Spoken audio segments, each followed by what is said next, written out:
नमस्कार, कैसे हैं आप सभी। यति जीएस एकेडमी में आप सभी का स्वागत है। आइए प्रत्येक दिन के भांति आज फिर हम लोग एक क्लास और आगे बढ़ते हैं और वैदिक काल को देखेंगे आज। ठीक है, वैदिक काल का पार्ट 1 भाग 1 आज देखेंगे। देखिए वैदिक काल को देखेंगे हम लोग। वैदिक काल जो है 1500 ईसा पूर्व से लेके 600 ईसा पूर्व तक का जो समय है वो वैदिक काल होता है। क्या होता है? वैदिक काल। अब वैदिक काल आपसे पूछ लिया जाएगा कि वैदिक काल का समय क्या है, तो 1500 ईसा पूर्व से लेके 600 ईसा पूर्व तक का जो समय है वैदिक काल के अंतर्गत आता है।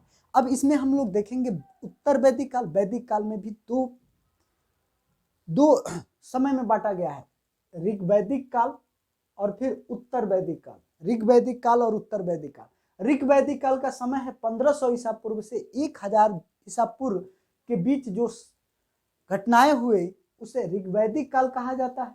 और फिर उत्तर वैदिक काल की बात करेंगे तो ये 1000 ईसा पूर्व से लेकर 600 ईसा पूर्व तक का जो समय है ये क्या है? ये उत्तर वैदिक काल है। ऋग वैदिक काल में ऋग्वेद के समय ऋग्वेद का जो संकलन हुआ उस काल को ऋग्वैदिक काल। वहीं उत्तर वैदिक काल में हम लोग 3 वेद को देखते हैं, सामवेद, ठीक है, यजुर्वेद और अथर्ववेद। इस समय अंतराल को उत्तर वैदिक काल कहते हैं। इसी समय 1000 ईसा पूर्व में क्या हुआ? लोहे का खोज हो जाता है और ये एक बहुत बड़ा बदलाव था। लोहे का खोज एक बहुत बड़ा बदलाव था। पूछ लिया जाता है कि लोहे का खोज किस काल में हुआ, तो उत्तर वैदिक काल में। कब हुआ? तो 1000 ईसा पूर्व लोहे का खोज हुआ। चलिए आगे बढ़ते हैं और देखते हैं। वैदिक शब्द की बात करेंगे तो वैदिक शब्द वेद से बना है। वैदिक शब्द जो है वेद से बना है। किससे बना है? वेद से बना है, जिसका अर्थ होता है ज्ञान। वैदिक जो शब्द है किससे बना है? वेद से बना है, जिसका अर्थ होता है ज्ञान होता है। क्या होता है? जिसमें ज्ञान बहुत ज्यादा हो, ज्ञान हो, उसे वैदिक वेद कहा जाता है। ठीक, देखेंगे वैदिक का काल मुख्य रूप से, जो वैदिक काल है मुख्य रूप से आर्यों का काल माना जाता है। जो वैदिक काल है आर्यों का काल माना जाता है, जिसका अर्थ होता है श्रेष्ठ, कुलीन या उच्च। आर्य का अर्थ होता है, आर्य एक संस्कृत भाषा है, तो आर्य का मतलब होता है उच्च, श्रेष्ठ, कुलीन वर्ग, इन्हें आर्य कहा जाता है। कुछ विद्वान होंगे आगे चलकर इतिहासकार जो कहेंगे कि आर्य अलग अलग क्षेत्रों से आए। भारत में जो आर्य लोग थे वो अलग अलग क्षेत्रों। अब महाभारत काल में देखेंगे आप, प्राचीन जो मूवी देखेंगे उसमें स्त्रियां अपने पुरुष को आर्य शब्द प्रयोग करती हैं। आर्य मीन्स होता है श्रेष्ठ। ठीक है, तो एक विद्वान है मैक्स मूलर। मैक्स मूलर ने बताया कि जो आर्य है ये मध्य एशिया से भारत आए। कहां से आए? मध्य एशिया से। मैक्स मूलर ने ये बताया कि आर्य जो है मध्य एशिया से कहाँ आए? भारत में आए। और विद्वान ने अलग अलग अपना मत दिया। जैसे आप देखेंगे स्वामी विवेकानंद ने बताया कि जो आर्य थे वो कहाँ से आए? तिब्बत से भारत आए। कहाँ से आए? तिब्बत से भारत आए। बाल गंगाधर ने भी अपना मत दिया और कहा कि आर्य जो है आर्कटिक यानी उत्तरी ध्रुव से आए। आप देखेंगे, आप ग्लोब पे देखेंगे तो ये आपका उत्तरी ध्रुव, ये दक्षिणी ध्रुव। तो बाल गंगाधर कहते हैं कि जो आर्य थे कहां से आए? उत्तरी ध्रुव से, यानी आर्कटिक से आए। ठीक है, आगे चल के एक और विद्वान है जिनका नाम है डॉक्टर संपूर्णानंद। इन्होंने कहा कि आल्प्स पर्वत, आर्य जो है आल्प्स पर्वत के क्षेत्र से आए, यानी आल्प्स पर्वत देखेंगे यूरोप और एशिया दोनों में पड़ता है, इसीलिए कहा जाएगा कि यूरेशिया से आर्य भारत आए। तो अलग अलग विद्वानों का अलग अलग मत है। क्या है? अलग अलग मत है। अब हम लोग देखेंगे यहाँ एग्जाम से महत्वपूर्ण, क्योंकि मेरा एक ही लक्ष्य है कि आपको कम समय में सटीक आंसर और रिसर्च आंसर, वर्तमान पैटर्न, नवीनतम पैटर्न के आधार पे आपको कंटेंट देना जो हर एग्जाम के लिए महत्वपूर्ण होगा। तो आइए देखते हैं वैदिक कालीन इतिहास का साहित्यिक स्रोत। वैदिक कालीन इतिहास का साहित्यिक स्रोत हम देखेंगे। इसमें साहित्यिक स्रोत में आप वेद देख सकते हैं, वेद से वैदिक काल का इतिहास का पता चलेगा। ब्राह्मण से आपको वैदिक काल के इतिहास का पता चलेगा। अरण्यक से वैदिक काल के इतिहास का पता चलेगा। उपनिषद से भी वैदिक काल के इतिहास का पता चलेगा। और वेदांग, इससे भी क्या वैदिक कालीन साहित्य का वैदिक इतिहास का पता चलेगा। ठीक है, तो आइए हम लोग पहले देख लेते हैं ब्राह्मण, आरण्यक और उपनिषद को। तो ब्राह्मण किसे कहा जाता है? जो ब्राह्मण ग्रंथ था इसमें कर्मकांड और धार्मिक रीति रिवाज से परिपूर्ण था। जो ब्राह्मण ग्रंथ था इसमें धार्मिक कर्मकांड था, इससे परिपूर्ण था, इसमें रीति रिवाज था, किसे पूजा करना है, कैसे पाठ करना है। ठीक है, तो इसमें ब्राह्मण में ये सारा चीज था। ठीक है, ये गद्य भाग था, यानी इसमें जो गद्य में लिखा गया था, किसमें? गद्य भाग में था ये। अरण्यक, अरण्यक, अरण्यक की बात करेंगे तो अरण्यक मीन्स होता है वन। तो जो वन की शिक्षा की बात की जाएगी, वन की शिक्षा यानी जो ग्रंथ वेद वन में लिखा गया उसको अरण्यक कहा गया। इसमें वन के शिक्षा के बारे में शिक्षा प्रदान करता है। इसमें अरण्यक में ये दर्शन और गूढ़ रहस्य संबंधी साहित्य बताता है। जो अरण्यक है इसमें दर्शन की बात की जाती है और कुछ गूढ़ रहस्य बताता है। उपनिषद की बात करेंगे तो उपनिषद पूछ लिया जाता है कि भारत में उपनिषदों की संख्या कितना है, तो 108 उपनिषद है। कितना है? 108 उपनिषद है। और इसमें क्या क्या वर्णन है उसको देखेंगे तो इसका विषय जो था, उपनिषद का विषय है कि आत्मा और पुनर्जन्म से संबंधित, यानी इसमें उपनिषद में आत्मा के बारे में कहा गया है, पुनर्जन्म के बारे में बताया जाएगा कि पुनर्जन्म क्या है, आत्मा क्या है। ठीक है, तो इसका विषय इसी पे आधारित है। इसमें ज्ञान मार्ग पे जोड़ दिया गया है। उपनिषद में ज्ञान मार्ग पे जोड़ दिया गया है कि आप अपने ज्ञान को कैसे बढ़ाएं। ज्ञान की सारी बातों को कहा गया है उपनिषद में। वेदांत भी कहा जाता है, उपनिषद को वेदांत भी कहा जाता है, वेदांत। ठीक है, उपनिषद की बात करेंगे, ये भारतीय दर्शन का स्रोत है। आपसे पूछा जाएगा, है ना, कि पूछा जाएगा कि भारतीय दर्शन का स्रोत कौन सा है, तो भारतीय दर्शन का स्रोत उपनिषद है। यानी उपनिषद से ही भारतीय दर्शन कहीं ना कहीं प्रभावित है। ठीक है, अब देखेंगे वेदांग। वेदांत और वेदांग दोनों अलग अलग है। ठीक है, तो वेदांग की बात करेंगे कि भारत में वेदांग की संख्या कितना है, तो 6 वेदांग की संख्या कितना है? 6, जिसमें आप देखेंगे इसका शिक्षा देखेंगे, जो वेदांग शिक्षा ये ध्वनि शास्त्र पे आधारित था, ध्वनि शास्त्र। ठीक है, किस पे? ध्वनि शास्त्र पे। छंद देखेंगे, इसमें माप सिंह ब्रज पे आधारित था। व्याकरण की बात करेंगे, ये शब्द रचना, व्याकरण में क्या होता है, पाणिनि ने व्याकरण की रचना की, यानी कि व्याकरण में शब्द का रचना होता है। किसका? शब्द का रचना होता है। यही निरुक्त की बात करें, निरुक्त में ये होता है कि शब्द की व्याख्या करके बताया जाता है। किसका? शब्द का व्याख्या करके। और कल्प, इसमें यज्ञ संस्कारों का विधि विधान है। कल्प की बात करेंगे तो कहा जाता है कल्प, आप लोग सुने होंगे कल्प पहर, तो कल्प में यज्ञ संस्कारों की विधि विधान की बात की जाएगी। फिर ज्योतिष की बात करेंगे, ज्योतिष में खगोल शास्त्र के बारे में बात किया जाएगा। और ये 6 वेदांग है, याद रखना है। ठीक है, अब चलिए हम लोग देखते हैं वेद को। वेद को देखेंगे क्योंकि वेद से बहुत सारे प्रश्न एग्जाम में पूछे जाते हैं और वेद बहुत ही महत्वपूर्ण है। वेद कितने हैं? वेद 4 वेद हैं। ठीक है, ऋग्वेद, यजुर्वेद, सामवेद और अथर्ववेद। और इसको बारी बारी से हम लोग पूरा इसका विस्तार देखेंगे, जहां से किसी भी तरह, किसी भी घुमाकर, कैसे भी आपको एग्जाम में पूछा जाता है, आप आसानी से बना सकते हैं। ठीक है, चलिए ऋग्वेद को देखते हैं। ऋग्वेद सबसे प्राचीन वेद है। क्या है? सबसे प्राचीन वेद है। ऋग्वेद का एक उपवेद भी होगा।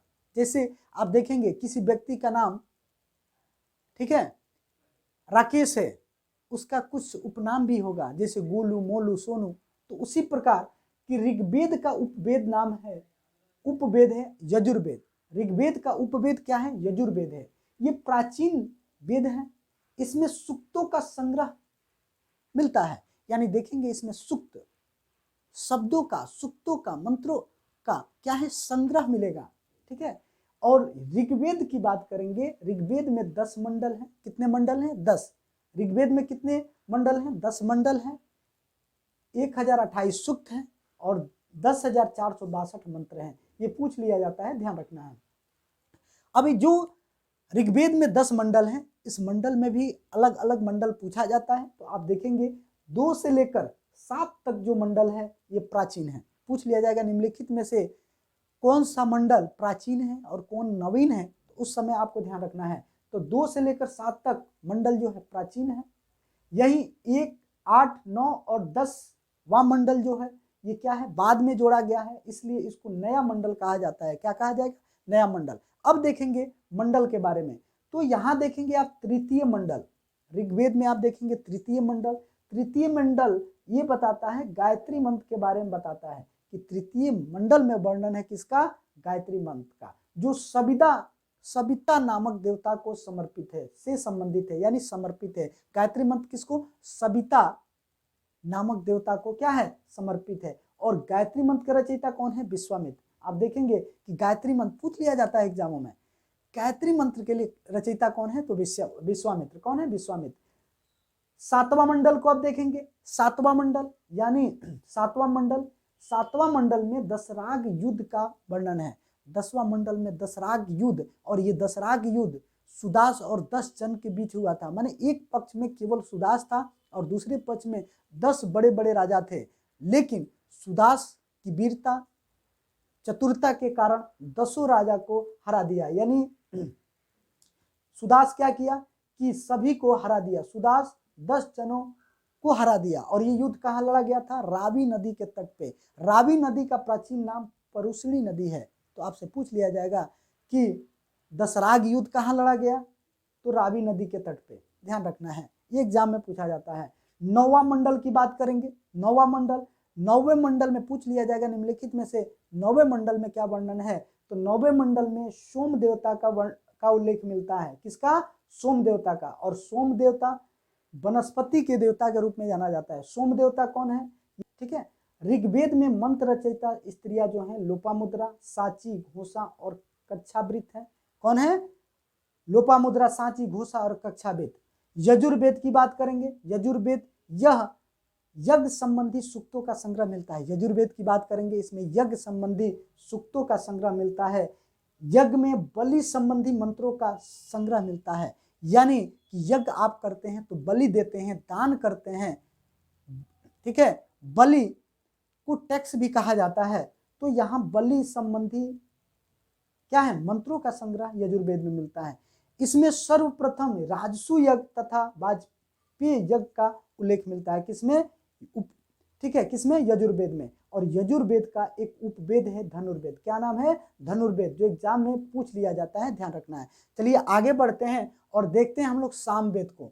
सामवेद को देखेंगे, सामवेद का उपवेद एग्जाम में पूछ लिया जाता है। तो सामवेद का उपवेद होगा गंधर्व वेद। क्या हो जाएगा, गंधर्व वेद। सामवेद को संगीत का जनक माना जाता है, क्योंकि इसमें संगीत का संग्रह मिलता है, गीतों का संग्रह मिलता है, यानी मंत्रों को लयबद्ध तरीके से गाया जाता था, ठीक है।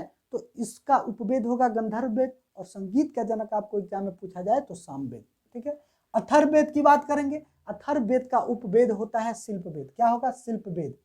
अथर्ववेद में जादू टोना, बस तंत्र मंत्र, वशीकरण, वशीकरण मीन्स होता है किसी व्यक्ति को मंत्र द्वारा अपने बस में कर लेना, तो ये हो गया वशीकरण। संस्कार, संस्कार के जैसे योगो, देखिए संस्कार कई प्रकार के होते हैं, तो संस्कार का भी वर्णन आपका अथर्ववेद में है। कर्मकांड औषध का वर्णन है, और फिर औषधि मंत्रों का भी वर्णन किसमें है, अथर्ववेद में।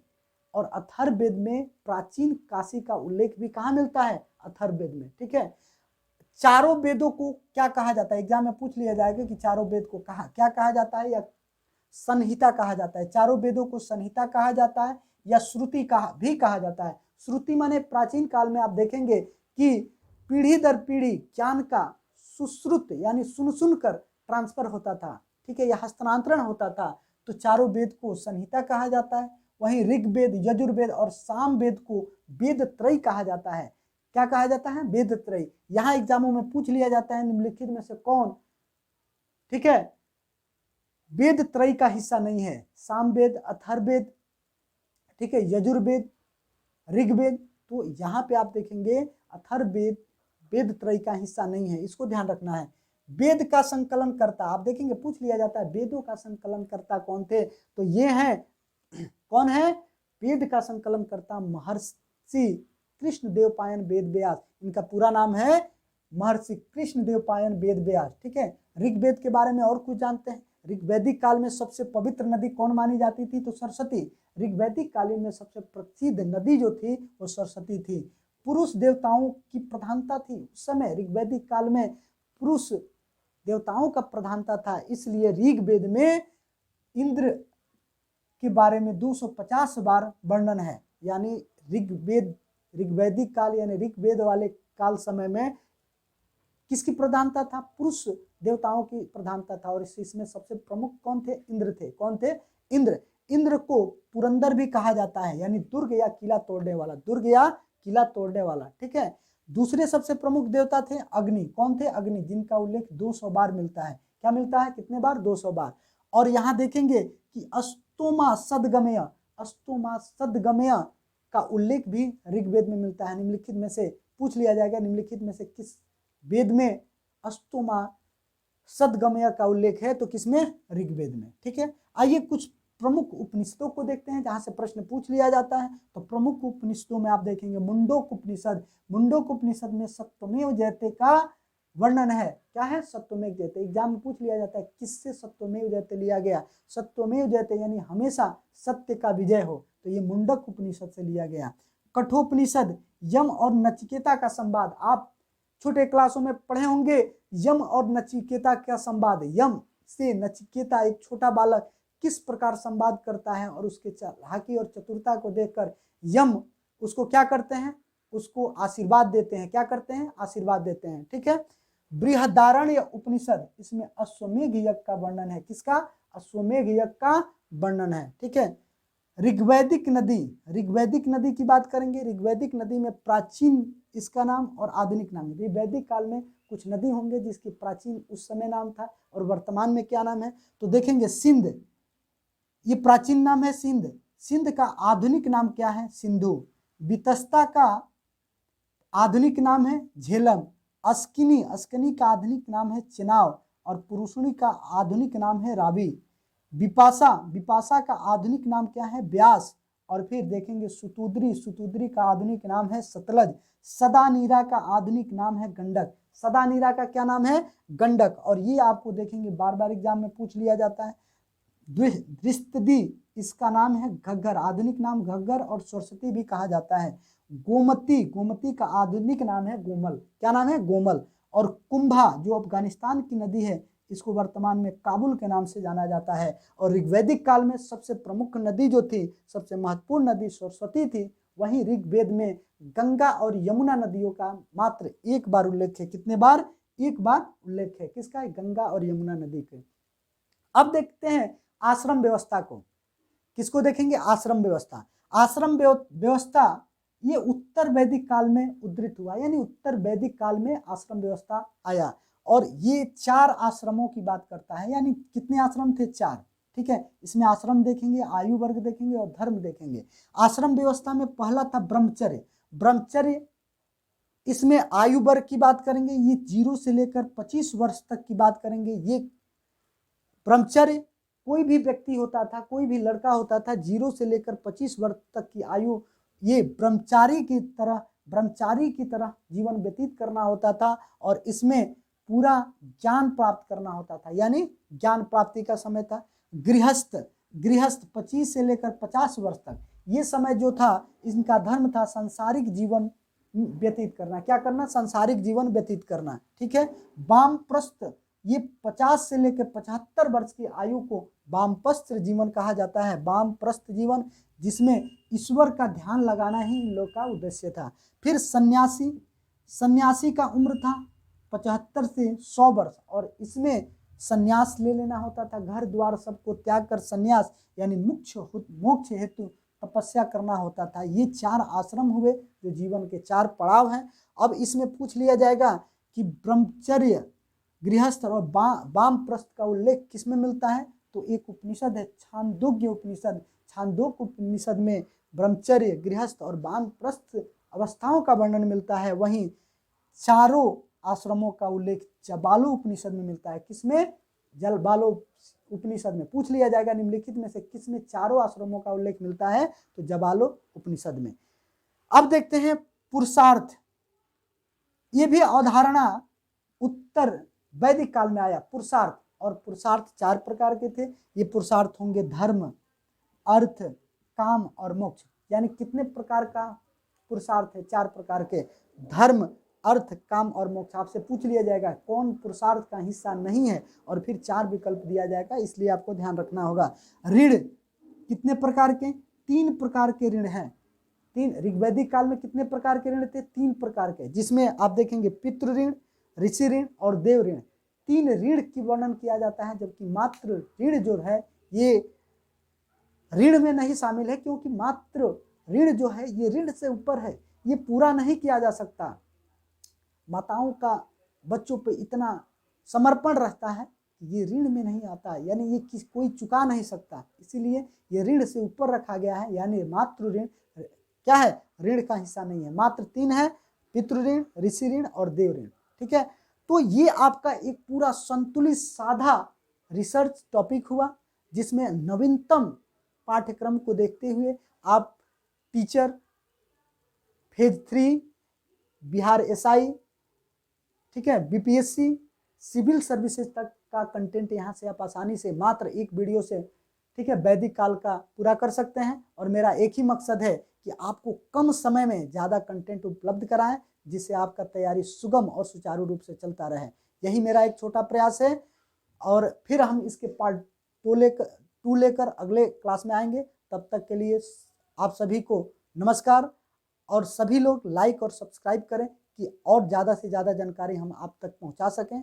चलिए, नमस्कार।